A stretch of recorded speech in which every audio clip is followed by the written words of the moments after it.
The golden ratio is a lie. Hear me out, guys.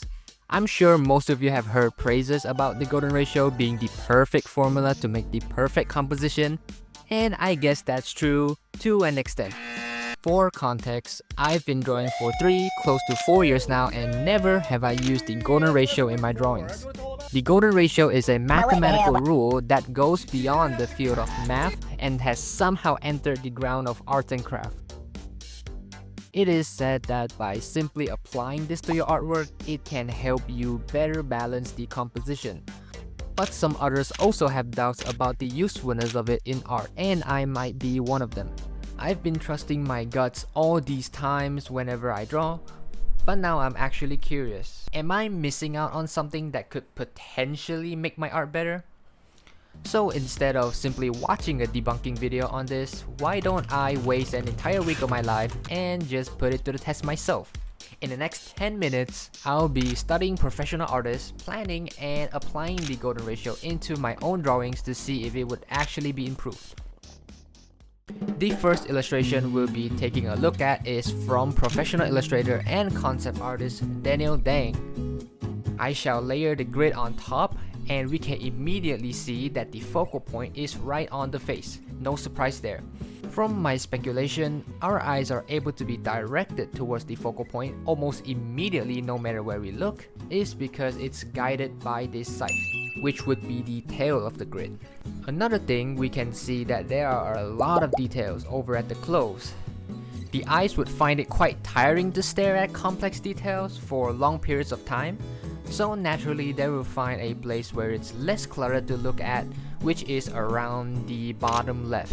And we'll be able to notice the scythe and eventually being guided towards the face. We can also notice that the face has less detail compared to anywhere else, so it's sorta like another resting place for our eyes. That's pretty much the gist of it.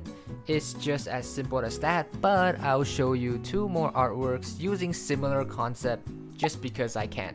Don't worry though, I'll make it quick. Next illustration we'll quickly look through is from a Japanese illustrator, Ui Michiko. Again, we lay on the grid and see that the focal point is not the face this time, but it's arguably just as important to pay attention to. Just like the previous illustration, the gist of it is that there's a lot of details surrounding the focal point, so our eyes would naturally find a chiller place to rest at. In this case is the ceiling, and will be guided by the pancakes and eventually end up at the focal point. Another thing I also noticed, if we put on a smaller golden ratio grid, it also sorta leads it to the face. Or that while following the bigger grid, our eyes can stop at the face. It's like a mini focal checkpoint.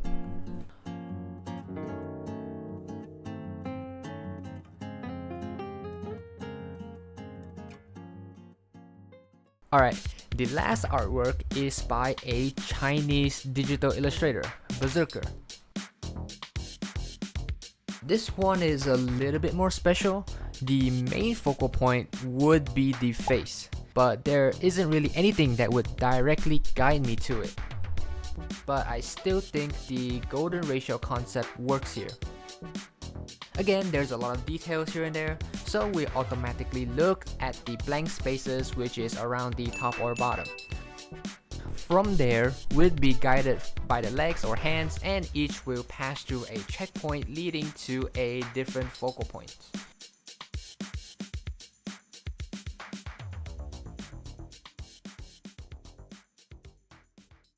Before we proceed, I'd like to mention that everything I said just now is purely my speculation, and it's not confirmed that the artist I mentioned made the illustration using the golden ratio. Like, there's literally time-lapse of them drawing the artwork straight away and not using any kinds of formulas. I kinda learned the reason why this is after testing it out for myself, but I'll get to that later in the video. Either way, this video isn't supposed to be taken seriously, so just relax. Next, after compiling what I've observed and speculate, let's see how I really do utilizing the golden ratio.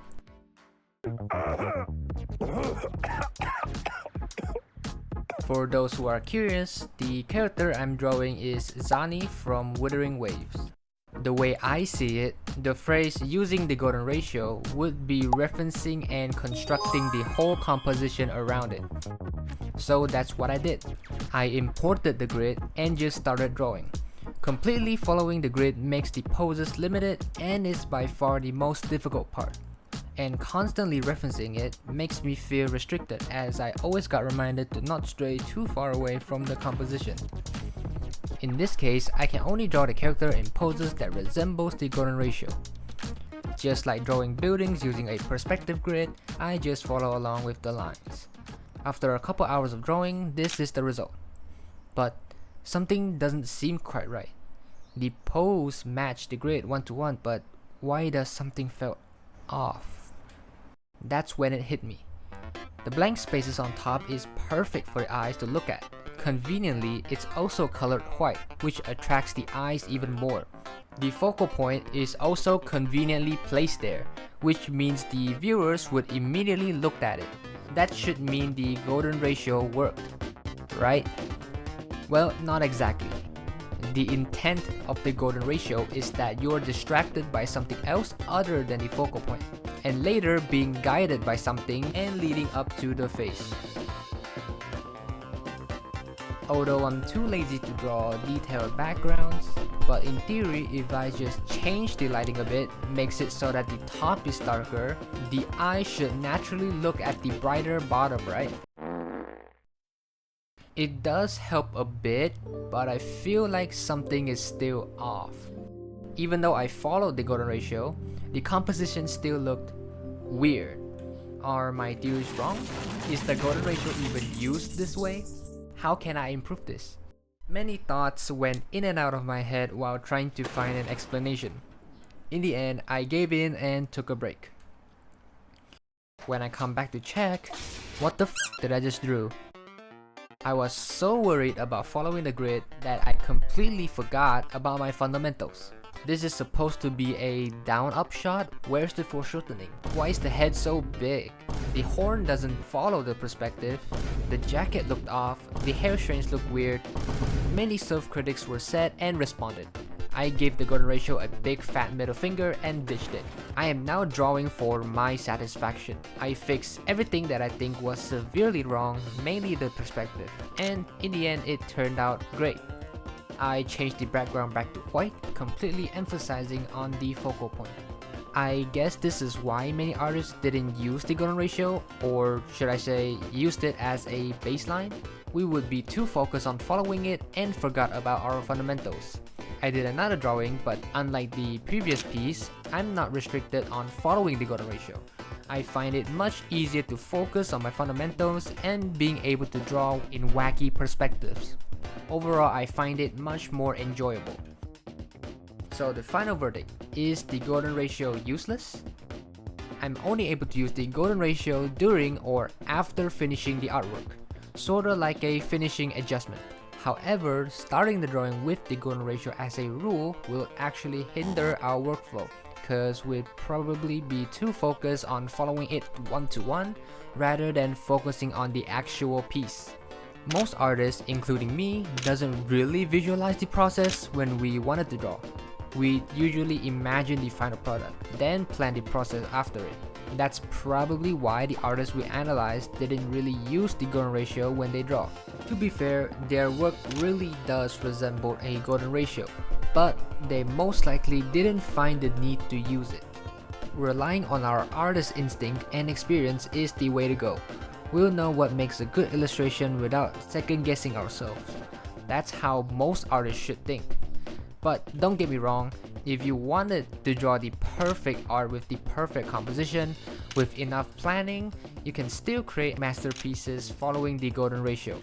But for the majority of us, just draw for fun. That's all from me.